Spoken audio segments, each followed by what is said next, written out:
Chicken குழம்பு செய்யலாமா? அதுக்கு ஒரு குக்கரில் வந்து கொஞ்சமாக எண்ணெய் ஊற்றிட்டு அதில் வந்து ஒரு 1/4 கிலோ அளவு சின்ன வெங்காயத்தை கட் பண்ணி போட்டு உப்பு போட்டு நல்லா வந்து வணக்கிக்கோங்க.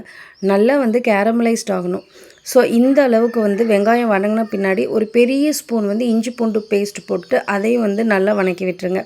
இப்போ இஞ்சி பூண்டு பேஸ்ட் பச்சை ஸ்மெல் போனதுக்கப்புறமா 2 பழுத்த தக்காளி போட்டு அதையும் நல்லா வணக்கி விட்டுருங்க.